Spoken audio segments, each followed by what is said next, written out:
KBC में करोड़पति पति। सूरज के जीवन का एक ही फंडा था कि मेहनत तो गधा भी करता है, घर बैठे जो कमाए समझदार वही होता है। इसीलिए उसने कभी नौकरी ही नहीं ढूंढी।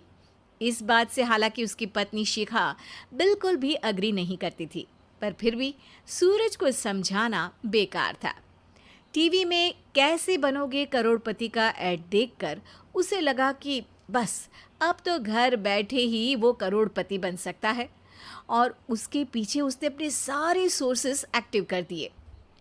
2 हफ्ते में उसके कलीग के साले के पड़ोसी के बेटे का सोर्स निकलता है जो कि उसे शो में पहुंचा सकता है, और सूरज उससे मिलने चला जाता है। अच्छा, तो हमें मुकेश जी बता रहे थे कि आप हमें शो में पहुंचा सकते हैं। हाँ, उसमें कोई तकलीफ नहीं है। मैं कल अगर कोशिश करूँ तो इसी महीने में आपका नंबर आ जाएगा। अरे ये तो बहुत बढ़िया हो गया। अच्छा, वो सिलेबस और क्वेश्चन पेपर का कोई जुगाड़ है क्या? हैं? उसका तो कोई जुगाड़ नहीं है। तो वो वाकई में कुछ भी पूछ सकते हैं? हाँ, वो तो बच्चन जी पर है, जो पढ़ते हैं वो पूछ लेते हैं। पहली कोशिश फेल होने पर अब सूरज के सामने एक बहुत बड़ा सवाल था कि आखिर जवाब कहाँ से लाए। तब शिखा ने एक सजेशन दिया, क्यों ना सूरज अपने चचेरे भाई सुमित से मदद मांगे, जो कि यूपीएससी की तैयारी कर रहा था। हालांकि इतनी मेहनत करना सूरज को समझ में नहीं आता था, पर कोई और रास्ता ना मिलने पर वो आखिर सुमित से बात करता है। अरे सुमित, हमारा कैसे बनोगे करोड़पति के लिए सिलेक्शन होने वाला है। तुम हमें थोड़े चिट बनाने में मदद करोगे क्या? अरे भैया, चिट बनाए तो सालों हो गए, उसमें हमारा एक्सपर्टीज नहीं है, बल्कि आप बोलो तो हम आपकी पढ़ने में ज़रूर मदद कर सकते हैं। हट, कैसी अनाप शराब बातें कर रहा है तू।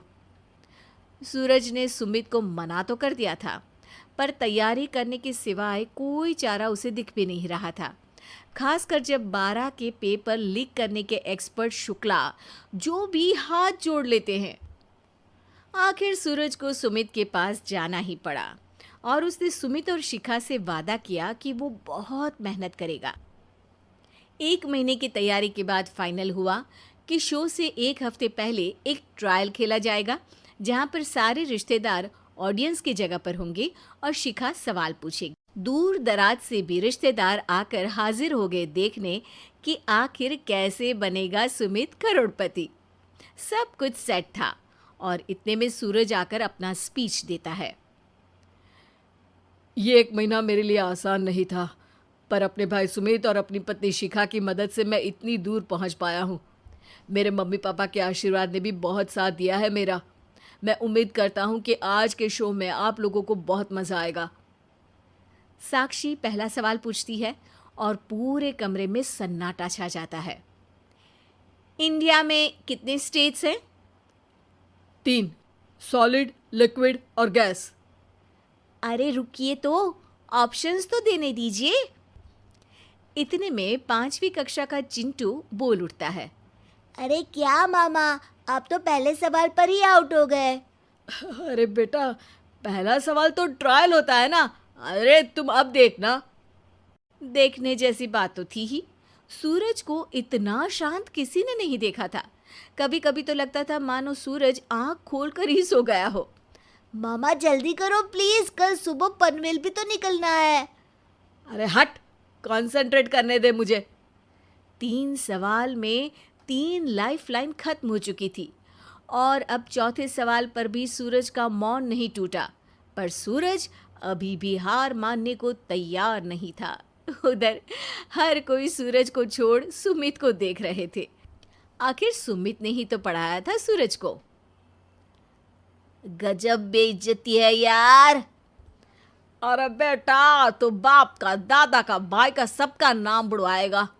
अरे 3 लाइफलाइन ले ली तो भी तेरा कुछ नहीं होना है। अरे कोई इतनी बात करता है क्या शो पर? अरे बेटा, शो पर तेरे जैसे भी तो नहीं आते ना। सूरज की ये जंग आखिर 1 घंटे बाद 5वें सवाल पर खत्म हो गई, जब उसने इंडिया के नेशनल बर्ड का नाम कहा, कौवा। अरे बेटा, मजा तो बहुत आया, बस थोड़ा टाइम पर खत्म होता तो आनंद भी आ जाता। ताने बारिश के बूंदों की तरह बरस रहे थे और सूरज को भी समझ आ रहा था कि ये करोड़पति बनना शायद उसके बस के बाहर की बात है। पर वो आखिर ये बात मान कैसे लेता? वो सख्त लौंडा जो ठहरा, उसने सोचा कि बेइज्जती तो हो ही चुकी है, पर अगर मैं हार नहीं मानूं तो शायद कुछ हो सकता है। शिखा, तुम देखना, असली शो में आग लगा दूंगा, आग, करोड़पति बनूंगा मैं। हाँ, सब्जियां खत्म हो गई है घर पे, ले आओ। पहले पति बन जाओ, फिर करोड़पति बनना। अरे गजब बेइज्जती है यार। बेटा, अभी तो घर पर ही हुई है, 1 हफ्ते में तो तुम देश के सामने करवा कर आओगे। वैसे जब टीवी पर जाओ ना, तो बस अपने मम्मी का ही नाम लेना, ठीक है? कोई पूछे तो बोलना कि पापा नहीं है मेरे। अरे पढ़ाई की, पेपर निकलवाए, इतने सारे लोगों को खाना खिलवाया, क्या फ़र्क पड़ा? इसीलिए मैं कहता हूँ कि मेहनत तो गधा भी करता है, घर बैठे जो कमाए वही सिकंदर। लेकिन मामा, गधे भी जानते हैं कि हमारा राष्ट्रीय पक्षी मोर है।